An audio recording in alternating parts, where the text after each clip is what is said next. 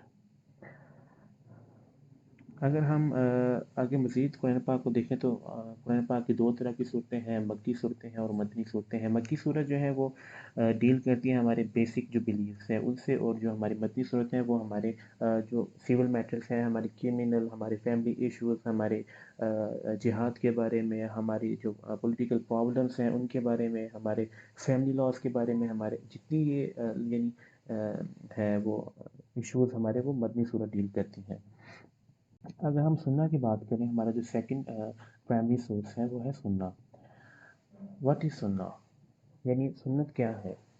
اگر ہم سنت دیکھیں تو the speeches of Prophet peace be upon him, یعنی آپ صلی اللہ علیہ وسلم کی جتنی اسپیچز تھیں یا آپ صلی اللہ علیہ وسلم کے جو احکامات تھے وہ سنت ہیں۔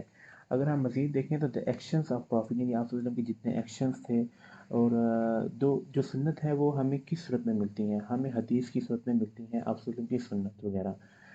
اگر میں اس کی مین آپ کو اگر زیادہ ایزی کروں تو ہمیں قرآن اور سنت میں کیا فرق ملتا ہے؟ یعنی قرآن جو ہے وہ ایک تھیری ہے، اور جو سننا ہے وہ ہمیں پریکٹیکل ہمیں ملتے ہیں، یعنی سنت جو ہے وہ قرآن کا پریکٹیکل ہے جو کہ ہمیں through prophet peace be upon him ہم تک ملا، یعنی قرآن کی جو انٹرپریشن ہے وہ آپ وسلم ہمیں پریکٹیکلی بتایا کہ واٹ از قرآن۔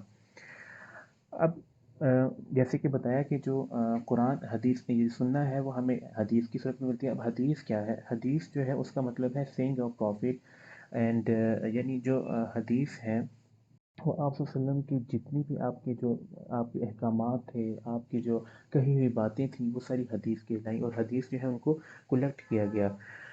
اب قرآن پاک میں اللہ تعالیٰ یعنی اس کے سنت کے بارے میں یہ فرماتا ہے کہ for you the life of holy prophet has got model behaviour, یعنی یہاں پہ ہمیں اللہ تعالیٰ قرآن پاک میں کہہ رہے کہ آپ صلی اللہ علیہ وسلم کی لائف یعنی نبی کی جو لائف ہے وہ آپ کے لیے ایک ماڈل ہے۔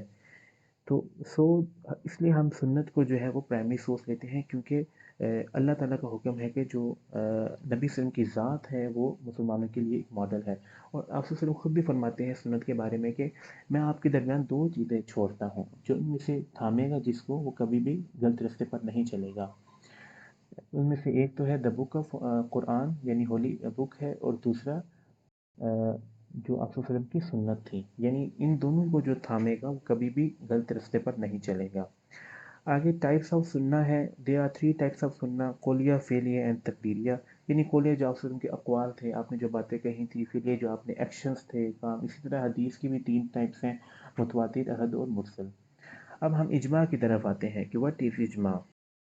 اجماع کا جو مطلب ہے، یعنی اجماع مینس ٹو ڈیٹرمائن اور to agree upon something, اور اجماع جو ہے یہ عربک ٹرم ہے، یعنی عربک سے یہ لفظ جو ہے وہ لیا گیا ہے۔ اجماع کا مطلب یہ ہے کہ کسی بھی چیز کے اوپر، کسی بھی مسئلے کے اوپر تمام جو بڑے بڑے اسکالرس ہیں، مجتہدین ہیں، ان کا اکٹھے ہو جانا، ان کا اس پہ ایگری ہو جانا، وہ اجماع ہے۔ اگر ہم قرآن کا ریفرنس لیں یہاں پہ، تو قرآن جو ہے وہ یہاں پہ ایکسپلین کرتا ہے کہ obey Allah and obey Prophet صلی اللہ علیہ وسلم and those amongst you who are in authority، یعنی اتھارٹی کا یہاں پہ جو اتھارٹی رکھتے ہیں وہ ہمارے لرن اسکالرس ہیں، جو ہمارے مجتہدین ہیں، ان سے یہاں پہ اللہ جو ہے وہ گفتگو کر رہا ہے۔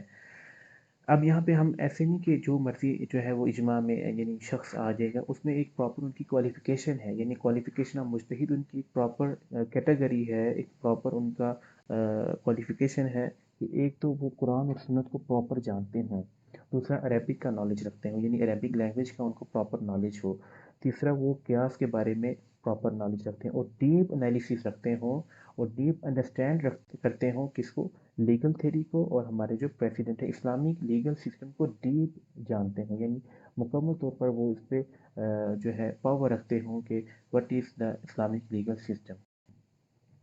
اب بیسکس آف اجماع جو ہے وہ اصل میں 4 بیسکس ہیں کہ جس پہ ہم جو ہے اجماع کو ڈیفائن کر سکتے ہیں۔ سب سے پہلا تو ہے قرآن، دوسرا آتی ہے سنت، آپ صلی اللہ علیہ وسلم کی سنت، جس میں آپ صلی اللہ علیہ وسلم کی اسپیچز آتی ہیں، آپ کے سینگ آتے ہیں، آپ کے ایکٹس آتے ہیں، جو آپ نے کام کیے وہ ہمیں سارے، یعنی ہم ان چیزوں سے اجماع کر سکتے ہیں۔ اب ہم قیاس کی طرف آتے ہیں کہ واٹ از قیاس۔ قیاس کا جو اچھا اجماع کی ایگزامپل ہم لے لیتے ہیں کہ تاکہ آسانی ہو جائے گی سمجھنے سے، کہ ایگزامپلس آف اجماع یعنی کن چیزوں پر اجماع کیا گیا۔ To laugh loudly in prayer breaks the صلات، یعنی نماز کے دوران اونچی آواز سے ہنسنا نماز کو توڑ دیتی ہے۔ اس پہ تمام جو متفق ہیں جتنے بھی مسالک ہیں، تمام اسلامک اسکول آف تھاٹس ہیں، وہ اس پہ ایگری کرتے ہیں کہ نماز کے دوران ہنسنا نماز کو توڑ دیتا ہے۔ دوسرا، وہ جتنے ہیں قادیانی جو ہیں ان کو وہ سب نان مسلم مانتے ہیں، کیونکہ جو قادیانی ہے وہ پروفٹ محمد صلی اللہ علیہ وسلم کو لاسٹ میسنجر نہیں ایکسیپٹ کرتے۔ تیسرا جو ہے وہ shoes should be put off in mouse, یعنی جو ماسک ہے، یعنی مسجد سے باہر شوز اتارنا جو ہے وہ اتارنے چاہیے۔ اب چوتھی ایگزامپل میں آپ کو یہاں پہ دیتا ہوں کہ جو ہمارے آج کل لاؤڈ اسپیکر مسجد کے اندر، جب آپ وسلم کا دور تھا، آج سے آپ اس زمانے میں جائیں تو وہاں پہ لاؤڈ اسپیکر نہیں تھے، تو اس میں ہمیں اب کوئی ایسی قرآن سی آیت نہیں ملتی، نہ ہی حدیث ملتی ہے، تو اب ہم کیا کریں؟ تو اس میں تمام مسلم جو ہے ان کا اجماع ہوا کہ لاؤڈ اسپیکر جو ہے وہ الاؤ ہے، جب آپ کو ضرورت پڑے آپ نماز کے دوران لاؤڈ اسپیکر کو استعمال کر سکتے ہیں۔ اب ہم قیاس کے بارے میں آتے ہیں کہ what is the definition of قیاس۔ The principle of analogy applied in the interpretation of points of Islamic law not clearly covered in the Quran اور سنت، یعنی وہ چیزیں جو قرآن اور سنت کے اندر کلیئر نہیں ہمیں ملتی، اس پہ جو ہے انٹرپریٹیشن کرنا وہ قیاس ہے، یعنی اس میں ڈفرینٹ جو ہمارے اسکالر ہوتے ہیں وہ انٹرپریٹ کرتے ہیں۔ اب they are two Islamic school of thoughts, Sunni school of thought and Shia, یہاں پہ کرٹیسزم پایا جاتا ہے، یعنی سیکنڈری سورس، یعنی جو ہمارے سنی اسکول آف تھاٹ ہیں وہ اس کو سیکنڈری سورس ایکسیپٹ کرتے ہیں، اور جو ہمارے شیعہ اسکول آف تھاٹ ہیں وہ اس کو سیکنڈری سورس ایکسیپٹ نہیں کرتے۔ اب سنی اسکول آف تھاٹ کے اندر بھی 2 ہمارے جو امام ہیں، امام ابو حنیفہ اور امام شافعی۔ امام حنیفہ جو ہے وہ اس کو مانتے ہیں، یعنی قیاس کو وہ سیکنڈری سورس ایکسیپٹ کرتے ہیں، جبکہ جو امام شافعی ہیں وہ اس کو ریکگنائز نہیں کرتے، یعنی ڈونٹ ریکگنائز دا قیاس as secondary source of Islamic legal system. اسی طرح شیعہ بھی جو ہے وہ اس کو ایکسیپٹ نہیں کرتے، تو یہ کریٹیسزم ہے ہمارے قیاس کے اوپر۔